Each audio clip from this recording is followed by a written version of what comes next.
সম্প্রতি ভারতে আমাদের রাসূলুল্লাহ আকরাম সাল্লাল্লাহু আলাইহি সাল্লামকে কটূক্তি করা হয়েছে। এতে আমাদের করণীয় কি এবং কটূক্তি করা ব্যক্তিদের শাস্তি কি হবে ইসলামের আলোকে? দেখুন, মুসলমানদের একটা জায়গা আছে, সেটা হলো নবী করিম সাল্লাল্লাহু আলাইহি সাল্লামের ইজ্জত, সম্মান, আবরু। এই জায়গাটাতে মুসলমান কোনো কম্প্রোমাইজে যেতে পারে না। সব জায়গাতে যা ছাড় দিতে পারে বা না পারে, এই জায়গায় মুসলমানের ছাড়ের কোনো সুযোগ নেই। সারা বিশ্বের সমস্ত ওলামা একরাম একমত, নবী করিম সাল্লাল্লাহু আলাইহি সাল্লামকে কটূক্তিকারীর শাস্তি হলো চরম শাস্তি, মৃত্যুদণ্ড। অনেক ইমামদের মতে তো এই লোক তওবা করলেও আল্লাহর কাছে তওবা কবুল হবে, আখিরাতে সে নাজাত পাবে না, দুনিয়াতে শাস্তি তাকে ঠিকই পেতে হবে।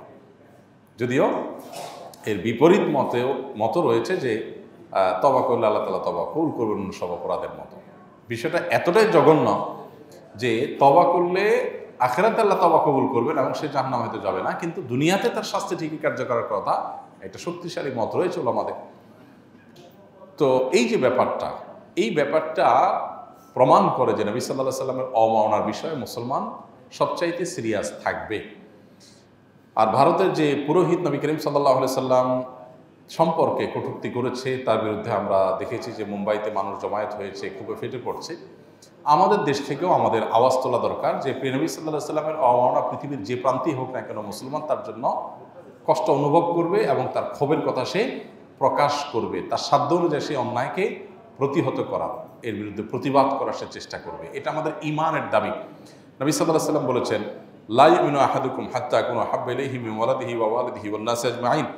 কোনো মানুষের সন্তান, বাবা মা এবং সকল মানুষের চাইতে প্রিয় নবীজি যদি তার কাছে প্রিয় না হয়, সে কখনো পরিপূর্ণ মুসলমান হতে পারে না। এজন্য নবীজি সাল্লাল্লাহু আলাইহি সাল্লাম যিনি বিশ্ব মানবতার জন্য তার জীবনের সব কিছুকে উজাড় করে গেছেন, তাকে কটূক্তি করা হবে আর মুসলমান সেটা মেনে নেবে, এটা কোনোদিনই হয় না। এই জায়গাটাতে মুসলমান কোনো ছাড় দিবে না। নবী সাল্লাল্লাহু আলাইহি সাল্লামের ভালোবাসা এটাই হলো ঈমানের মিটার, যার ভিতরে যতটুকু আছে তার ঈমান ততটা পাকা।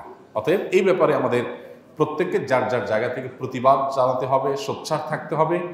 তবে এই জাতীয় কোনো ঘটনা ঘটলে আইন হাতে তুলে নেওয়ার আগে আমাদেরকে ভাবতে হবে যে আইন হাতে তুলে নেওয়ার এই প্রবণতা বা প্রচলন যদি শুরু হয়, তাহলে সমাজে বিশৃঙ্খলা একটা অবস্থা হবে। প্রত্যেকে যার যার মতো জাজমেন্ট করে সে বিচার করা শুরু করে দিবে। এই জন্য এই জায়গাটাতে আমাদেরকে সতর্ক থাকতে হবে এবং এদিকে যাওয়া যাবে না। বিচারিকভাবে এই শাস্তি কার্যকরের জন্য সর্বশক্তি দিয়ে আমাদের চেষ্টা চালাতে হবে, প্রতিবাদ জানাতে হবে। বিশেষ করে ভারতের মুসলমানদের যে আহত হওয়ার ঘটনা এখানে ঘটেছে, এটা ভারতের ইস্যু না। আমরা অনেক সময় মনে করি যে ভারতের ইস্যু, অমুক দেশের ইস্যু, তমুক দেশের ইস্যু, ফিলিস্তিনিদের ইস্যু। গোটা বিশ্বের মুসলমানরা একটি দেহের মতো। কোনো এক জায়গায় যখন আক্রান্ত হবে অন্যরা কষ্ট অনুভব করবে, এটা হলো মুসলমানদের ইস্যু। আর নবী সাল্লাল্লাহু আলাইহি সাল্লাম যেহেতু ভারতীয়দের যে নবী, আমাদেরও সে নবী মুহাম্মদ সাল্লাল্লাহু আলাইহি সাল্লাম, ভিন্ন কেউ নন। অতএব পৃথিবীর যে প্রান্তে নবী অবমাননা করা হোক, গোটা বিশ্বের সমস্ত মুসলমানদের হৃদয়ে রক্তক্ষরণ হতে হবে। আমার বাবাকে, আমার মাকে যদি কেউ কটু কথা বলে গালি দেয়, সেটা কোন দেশে দিয়েছে এটা ম্যাটার করবে না আমার কষ্ট পাওয়ার ক্ষেত্রে। আমার কষ্ট ঠিকই লাগবে যে দেশেই দেওয়া হোক না কেন। বিধায় এটা ইস্যুটা ভারতীয় মুসলমানদের শুধু না, এটা গোটা বিশ্বের মুসলমানদের ইস্যু। আল্লাহ তাআলা প্রিয় নবী সাল্লাল্লাহু আলাইহি সাল্লামের সম্মান এবং মর্যাদা নিয়ে যারা ছিনিমিনি খেলতে চায়, তাদের দৃষ্টান্তমূলক শাস্তি আমাদের দেখে যাওয়ার তৌফিক দান করুন এবং ভারতের প্রতিবাদকারীদের যেন সফলতা অর্জন করতে পারে আমরা মনে প্রাণে দোয়া করব এবং আমরাও আমাদের শান্তিপূর্ণ প্রতিবাদের মধ্য দিয়ে তাদের প্রতি সহমর্মিতা এবং সহমত্ব এটা আমরা প্রকাশ করবো ইনশাআল্লাহ তাআলা। পাঠ্যপুস্তক সংস্কার ও পরিমার্জন কমিটি নিয়ে আলেমদের তীব্র ক্ষোভ লক্ষ্য করলাম। কমিটি কি এমন করেছে যে কারণে আলেমরা এতটা বিক্ষুব্ধ?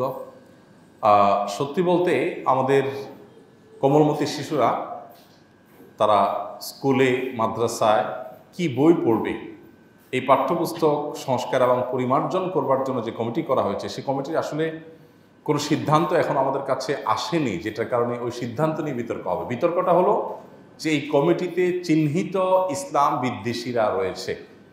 বরং আমি আরও ভালোভাবে বলতে পারি ইসলাম বিদ্বেষী, ধর্ম বিদ্বেষী, সকল ধর্মের প্রতি বিদ্বেষ লালন করে এই টাইপের মানুষজন এবং ধর্ম সম্পর্কে মিনিমাম জ্ঞান তো নেই বরং বিদ্বেষ আছে, এরকম মানুষজন এই কমিটিতে আছে। বিশেষ করে অধ্যাপক কামরুল ইসলাম মামুন এবং সামিনা লুৎফা, এই দুজনের কথা আমরা আলাদা করে বলতে পারি যে সামিনা লুৎফা তার ফেসবুক স্ট্যাটাসে পরিষ্কার করে তিনি সমকামিতার সমর্থন এর কথা তিনি ব্যক্ত করেছেন।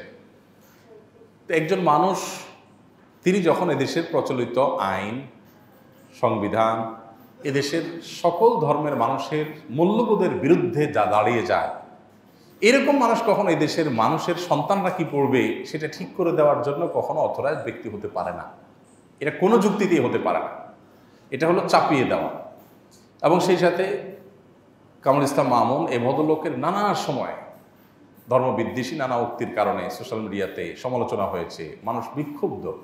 এইরকম একজন মানুষকে কেন দিতে হবে? দেশে মানুষের তো অভাব পড়ে নাই আলহামদুলিল্লাহ। অতএব এই জায়গাটা থেকে মূলত ওলামা একরাম বিক্ষুব্ধ। গতকালকে মানববন্ধন বোধহয় হয়েছে,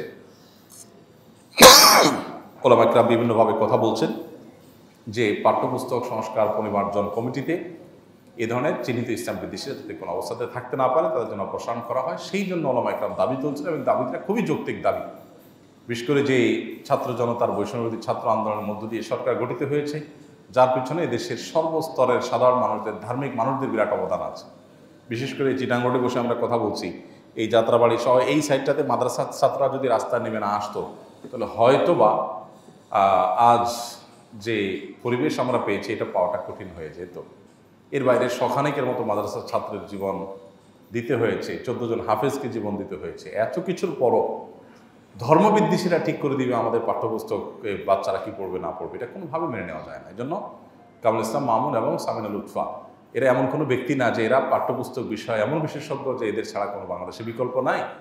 অতএব এদেরকে সরিয়ে সেখানে উপযুক্ত ব্যক্তি বসানোর জন্য ওলামা একরাম দাবি তুলছেন। খুবই যৌক্তিক দাবি যে কেন বিতর্কিত মানুষ থাকতে হবে এবং সে দায় কেন সরকারকে নিতে হবে। আমার মনে হয় যে সংশ্লিষ্ট মহল খুব দ্রুতই এ বিষয়ে বিবেচনা করবেন। আমরা জানি প্রতিটা বাবা মাকে তার সন্তানের ব্যাপারে জবাবদিহি করতে হবে। তো আমি বিয়ে করেছি এক বিধবা নারীকে, তার 2টি সন্তান আছে, এদের ব্যাপারে কি আমার কোনো জবাবদিহিতা আছে কিনা? কোনো ব্যক্তি যদি কোনো নারীকে বিয়ে করেন যার আগের ঘরের সন্তান আছে অন্য স্বামীর, তো সেই সন্তানগুলো আসলে পরে যিনি এই ভদ্রমহিলার স্বামী হয়েছে, দ্বিতীয় স্বামী, তার দায় দায়িত্বের মধ্যে পড়ে না। এবং এই ভদ্রলোক মারা গেলে তার সম্পদের ভাগও এই বাচ্চারা পাবে না, কারণ এরা তার বাবা না আসলে। এবং এই ভদ্রলোকের সাথে তাদের ব্লাডের কোনো সম্পর্ক নাই। তবে স্ত্রীর আগের ঘরের সন্তান হিসাবে স্ত্রীর প্রতি ভালোবাসা থেকে, তার প্রতি দায়বদ্ধতা থেকে স্ত্রীর সন্তানদের প্রতিও এক ধরনের আন্তরিকতা, এক ধরনের ভালোবাসা এবং দায়িত্ব তার উপরে, নৈতিক দায়িত্ব তার উপরে চলে আসে। কিন্তু শরিয়ত তাদের ভরণ পোষণ দেওয়া, সম্পদের ভাগ দেওয়া, এগুলো দিতে তাকে বাধ্য করে না। তবে ওই ভদ্রমহিলা যিনি, যেহেতু তার গর্ভে ধারণ করা সন্তান, এই জন্য মা হিসাবে তার ওই সন্তানদের প্রতি সাধ্য অনুযায়ী ভালোবাসা দেওয়া কর্তব্য আছে। যেহেতু মহিলা মানুষ, ভরণ পোষণের দায় দায়িত্ব তার উপর নাই, কিন্তু স্নেহ মমতা দেওয়া, ভালোবাসা দেওয়া, খোঁজখবর নেওয়া, রক্ত সম্পর্কীয়, রক্তের সবচেয়ে কাছাকাছি আত্মীয় হওয়ার কারণে তাদের প্রতি তাদের কল্যাণ কামনা করা, তাদের সাথে কানেক্টেড থাকা, এটা ভদ্রমহিলার দায়িত্বের মধ্যে পড়ে এবং বাচ্চাদেরও দায়িত্বের মধ্যে পড়ে। কিন্তু ওই ভদ্রলোক যিনি আছেন তার সাথে যদি রক্তের কোনো সম্পর্ক নাই, আগের ঘরের অন্য কোনো ভদ্রলোকের সন্তান তারা, অতএব তার উপরে এই দায়িত্বটা এইভাবে বর্তায় না।